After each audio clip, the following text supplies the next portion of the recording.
약 2000년 전 갈릴리 호수 북쪽 산에서 예수라는 젊은 선생이 위대한 가르침을 시작합니다.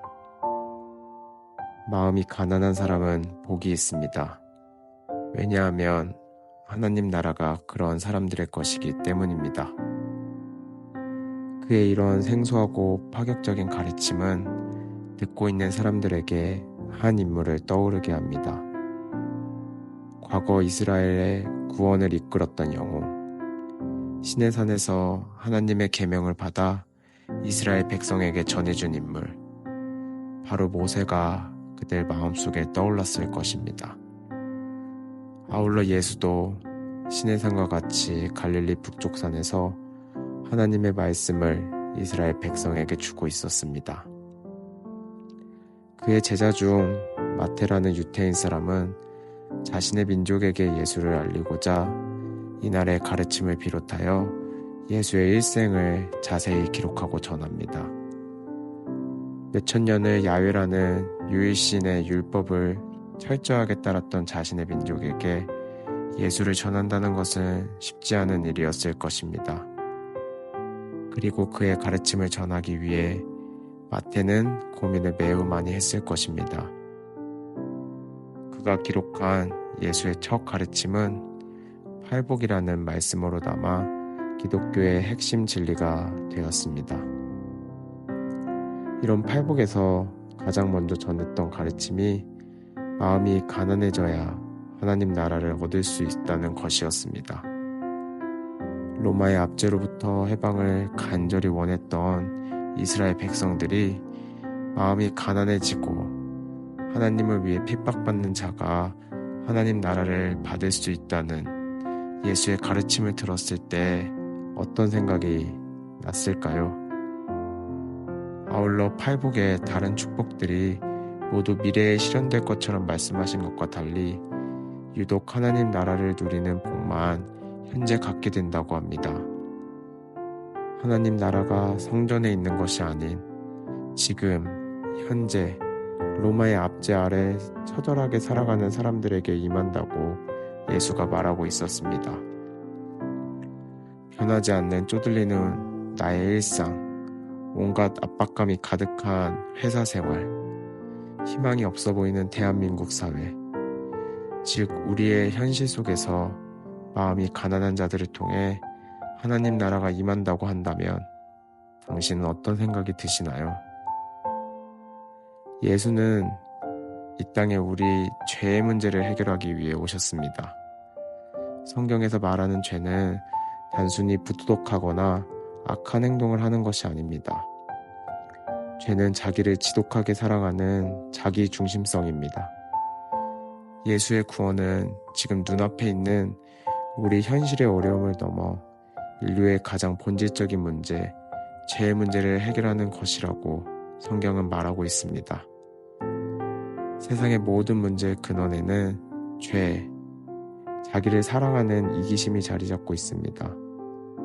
일상에서 만나는 사람들과의 관계 문제, 사회의 문제, 지구 환경의 문제 등 이 땅의 모든 문제는 사람들의 이기심에서 비롯됩니다. 예수는 이런 죄의 문제를 직시하고 예수의 사랑을 구걸하는 마음을 가난한 마음이라고 말했던 것입니다. 심령이 가난한 것은 우리가 흔히 생각하는 물질적인 가난과는 다릅니다. 예수님이 아니면 난 안 됩니다. 저에게 이 지독한 자기 사랑을 극복할 답이 없어 매일 예수님을 의지할 수밖에 없습니다. 라고 고백하며 자기 절망과 한계를 인식하는 상태가 가난한 마음입니다. 이런 사람에게 하나님의 나라가 임한다고 말하고 계십니다. 그런데 우리는 어떻게 이런 마음을 유지할 수 있을까요? 지금 이 세상은 우리의 마음이 가난해질 틈을 주지 않습니다. 유튜브, 카톡, 전화, 신문기사 등을 통해 나의 만족과 필요를 즉각적으로 채우고 있는 현실에서 심령이 가난해질 틈이 없습니다. 이런 자극들의 내용은 끊임없이 자기 사랑을 더 살찌우게 만듭니다. 심지어 성경에 대한 지식을 자기를 끔찍하게 사랑하는 도구로 이용하며 살아가고 있습니다. 그러나 이렇게 성경을 자기 만족을 위한 수단으로 사용하는 것은 이단과 별반 다르지 않습니다. 가난한 마음은 하나님의 말씀을 통해서만 가능하다고 말합니다. 성경을 이용하는 것이 아닌 하나님 말씀 앞에 정직하게 섰을 때만 우리 존재의 비참한 실체를 직시할 수 있다고 합니다.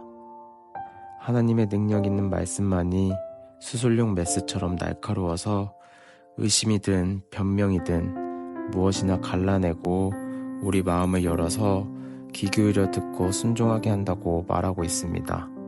성경 속 신약의 대부분의 서신서를 쓰고 복음을 퍼뜨리는 데 일생을 바친 바울조차도 그의 말년까지 자신을 죄인 중의 괴수라고 고백했습니다. 바울조차 일상에서 늘 자신의 죄된 본성을 말씀으로 마주하며 가난한 마음으로 성경 속 거짓 아사로가 구걸하는 것과 같이 예수의 사랑을 구걸했습니다. 우리는 늘 기억해야 합니다. 하나님의 나라는 윤리적이고 양심적인 사람에게 임하는 것이 아니라는 것을, 부와 권력과 명예를 가진 사람에게 임하는 것이 아니라는 것을, 성경을 많이 알고 종교 생활을 열심히 잘 하는 사람에게 임하는 것이 아니라는 것을, 하나님의 나라는 성경 말씀을 통해 자신의 비참함을 솔직하게 직시하며 매일 예수님의 사랑을 구걸할 수밖에 없는 가난한 마음을 지닌 사람에게 임한다는 것을 기억해야 합니다.